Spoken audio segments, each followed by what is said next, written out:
मैं रवि कुमार, स्वागत है आपका रेनेशा आईएएस में। चलिए इंटरव्यू के सेशन 14 को हम लोग आज शुरू करते हैं। आज भी कुछ मुद्दों पर चर्चा की जाएगी।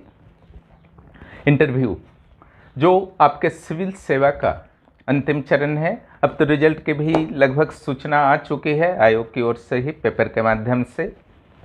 अब आपके हाथ में 15-20 दिन है, ठीक है। जितना बेस्ट कर सकते हैं कीजिए ताकि 70+ मार्क्स लाने में आप कामयाब रहें। एक मार्क्स यहाँ पर इम्पोर्टेंट होगा, क्योंकि 15-20 मार्क्स अगर बाकी लोगों से लीड कर लेते हैं, 70 के आसपास आप रहते हैं, तो निश्चित रूप से आपको अच्छा रैंक मिल सकता है और लिस्ट में आपका नाम आ सकता है। यही महत्व होता है इंटरव्यू का। क्लियर।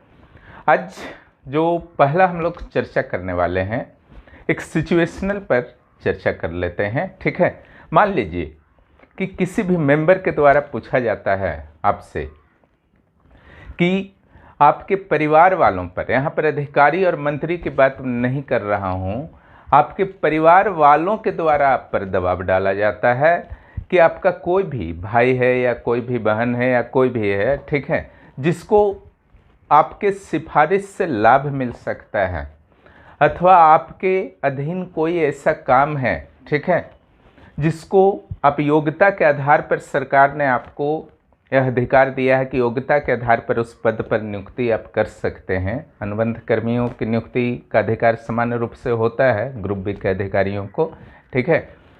तो उस पद पर, ठीक है, घर के माता पिता की इच्छा हो सकती है कि तुम अपने भाई को नियुक्त करवा दो, है ना, या सिफारिश कर दो। कहीं पर आपका सिफारिश से मैंने लगभग तय है कि आपने सिफारिश अगर कर दिया तो वहाँ पर उसकी नियुक्ति हो सकती है, ठीक है।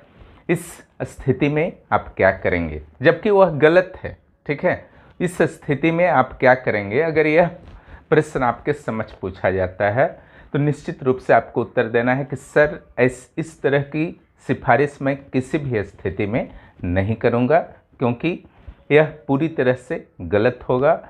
और दूसरा, अगर मेरे अधीन कोई भी अनुबंध से संबंधित पद नियुक्ति के अधिकार मुझे प्राप्त हैं तो निश्चित रूप से योग्यता के आधार पर ही वहाँ पर मैं नियुक्ति की प्रक्रिया को आगे बढ़ाऊँगा।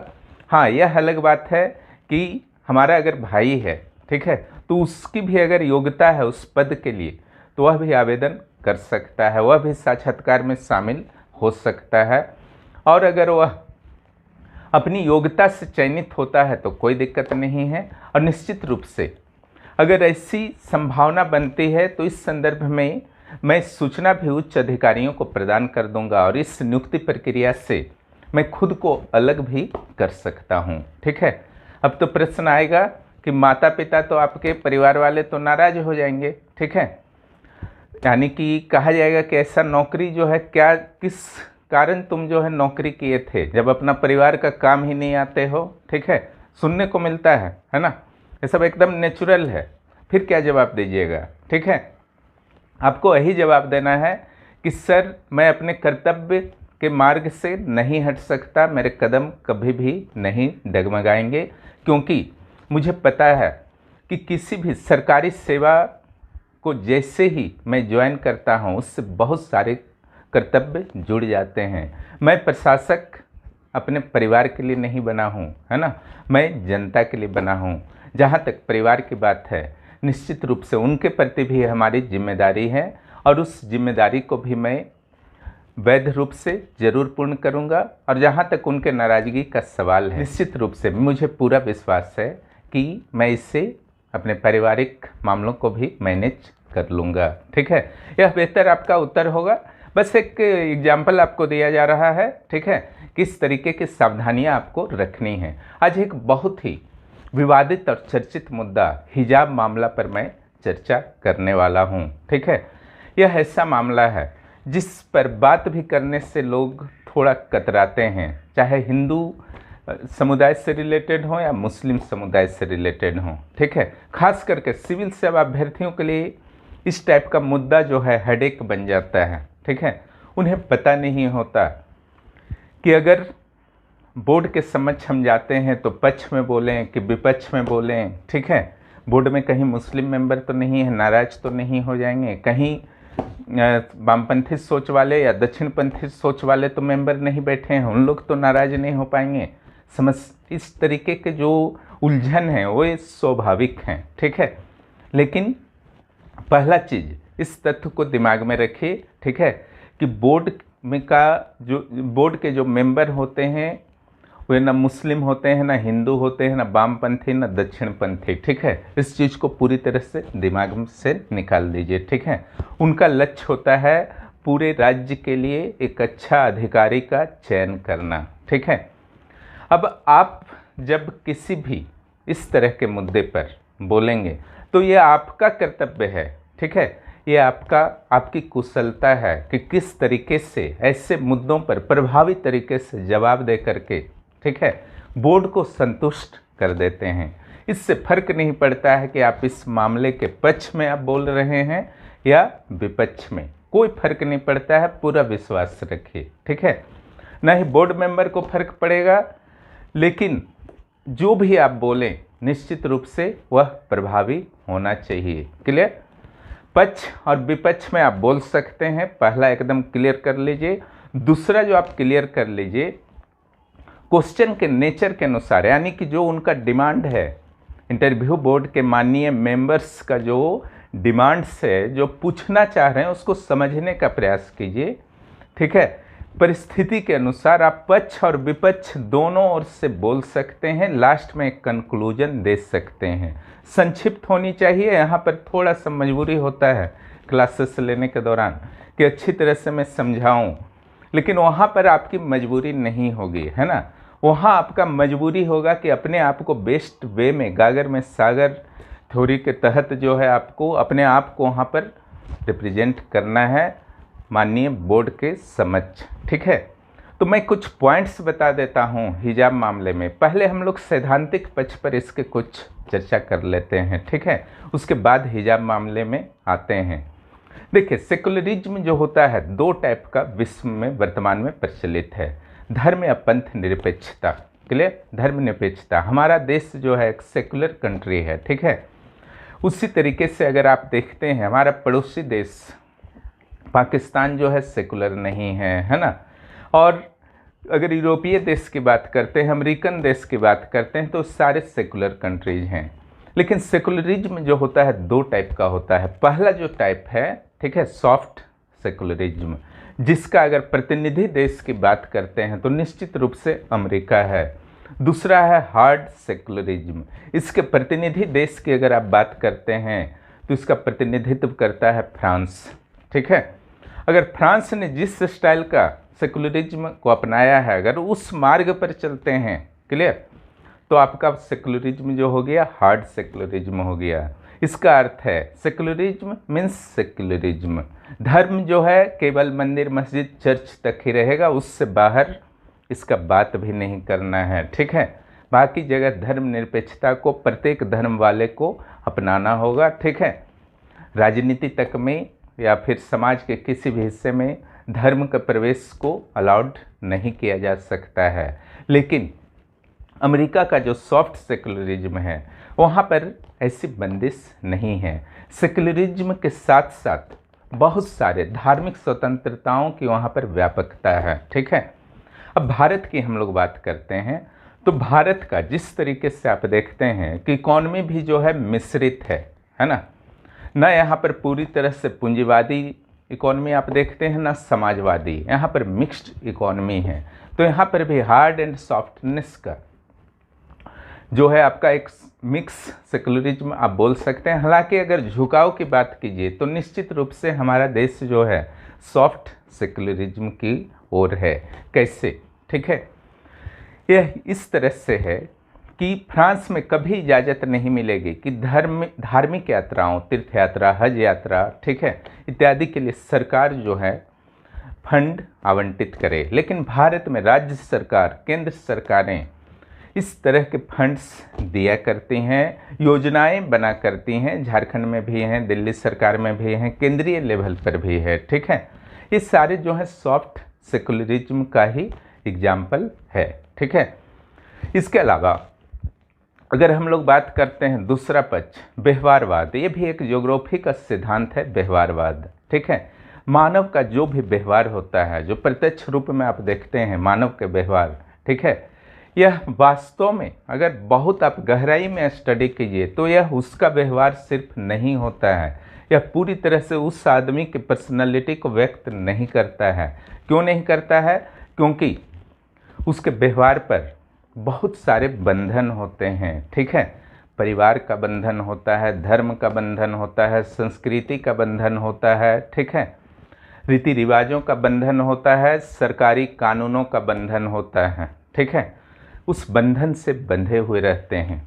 बाजार आप जाते हैं, कोई चीज़ अच्छा लगता है, आपको फील होता है काश यह मेरा होता है, ठीक है, लेकिन आप पूर्ण उस हर इच्छा को पूरा नहीं कर पाते हैं। क्यों नहीं कर पाते हैं? क्योंकि कुछ न कुछ बंधन जो है आपको रोकता है। ठीक है, ये दोनों चीज़ों को आप समझ गए हैं, व्यवहारवाद और सेकुलरिज्म के दो टाइप। अब हिजाब के पक्ष वाले कुछ बिंदुओं पर हम लोग चर्चा पहले करेंगे कि हिजाब को प्रतिबंधित क्यों नहीं किया जाना चाहिए, फिर क्यों किया जाना चाहिए उसके पक्ष में, यानी कि विपक्ष में, हिजाब के विपक्ष में फिर करेंगे, फिर एक दो लाइन कंक्लूजन कर देंगे। उसके बाद आपको निर्णय लेना है। ठीक है, पॉइंट्स में बहुत सारे दे दूंगा, फिर आपको निर्णय लेना है कि आपको किधर जाना है। ठीक है, आप भी सिविल सर्वेंट बनने वाले हैं, आप पर निर्णय जो है थोपा नहीं जा सकता है। ठीक है, सिर्फ यहाँ पर मार्ग बताया जा रहा है किस तरीके से स्टडी करना है।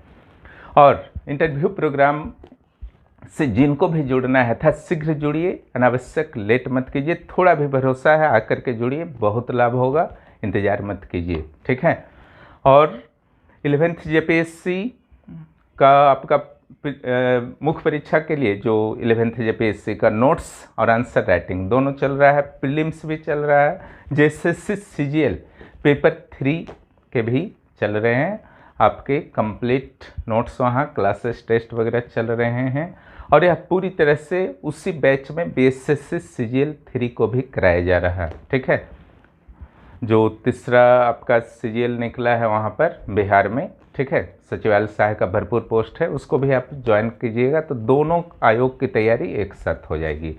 चलिए, हिजाब के पक्ष में हम लोग पहले कुछ चर्चा कर लेते हैं, पहले घटनाओं पर चर्चा कर लेते हैं। कर्नाटक सरकार के द्वारा हिजाब पर शैक्षणिक संस्थाओं में प्रतिबंध लगा दिया गया था। ठीक है, इसके कारण कुछ वहाँ मुस्लिम छात्राओं के द्वारा इसका विरोध किया गया है ना। कुछ शैक्षणिक संस्थाओं में तनाव के माहौल भी हुए थे, है ना, इसको सांप्रदायिक रंग भी देने की कोशिश की गई थी। अंततः यह मामला जो है हाई कोर्ट कर्नाटक पहुंचा। कर्नाटक जब यह मामला पहुंचा तो पहला काम अंतरिम आदेश देते हुए कर्नाटक हाई कोर्ट ने क्लियर कहा कि किसी भी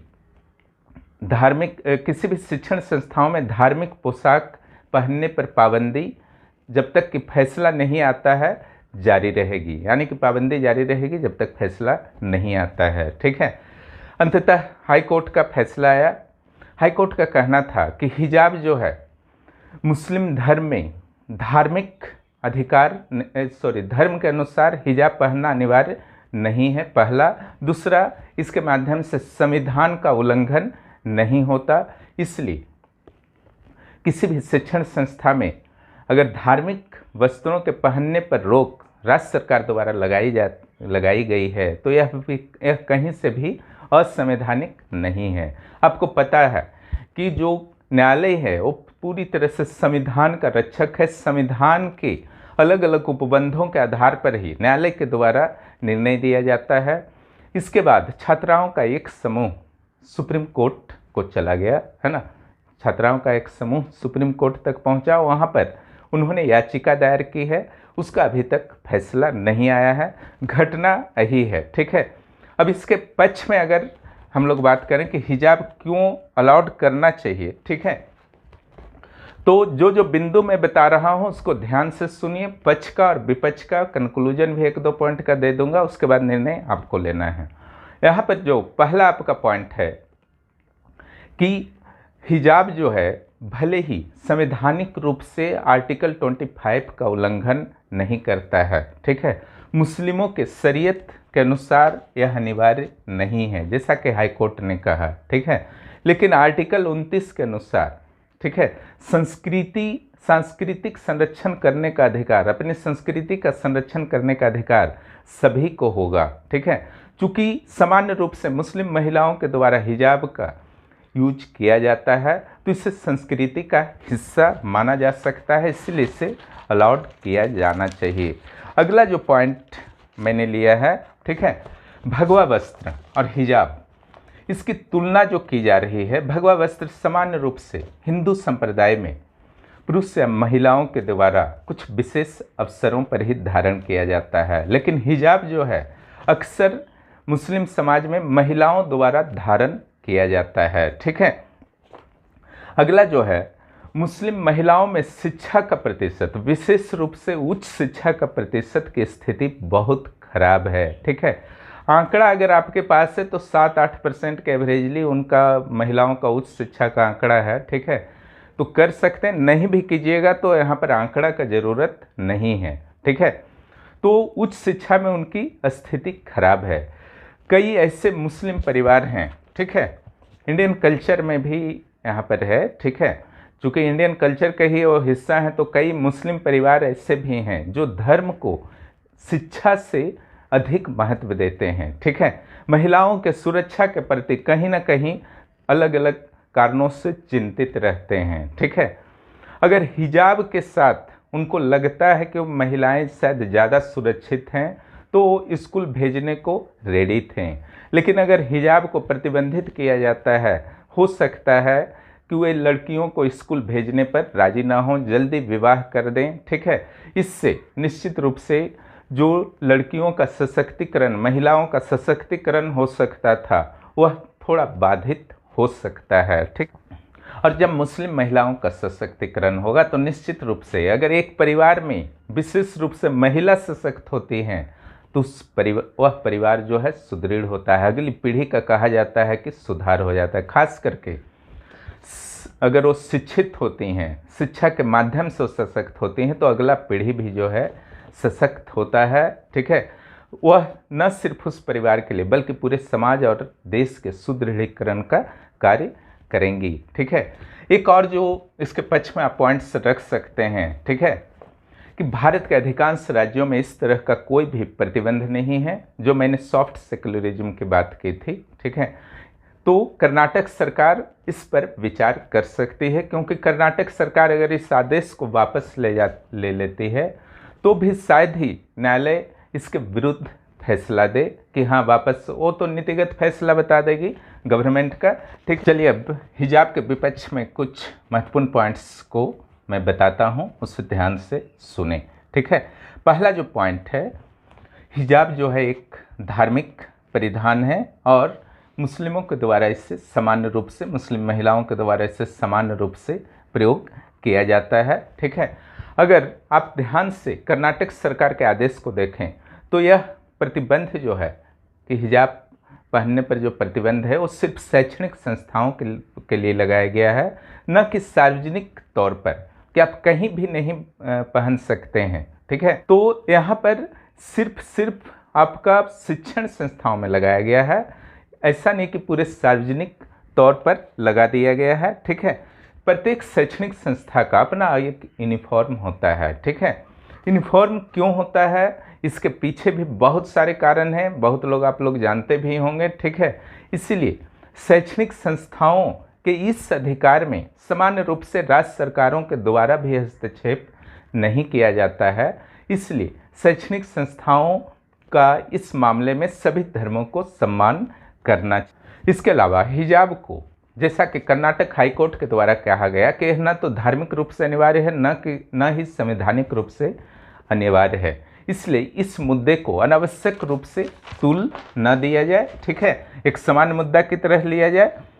उसके अलावा हाई कोर्ट के डिसीजन को भी आप बता सकते हैं कि हाई कोर्ट के द्वारा कर्नाटक सरकार के इस फैसले को सही ठहराया गया है और यह मामला वर्तमान में सुप्रीम कोर्ट में है, इसलिए न्यायालय का सम्मान प्रत्येक पक्ष को करना चाहिए, ठीक है।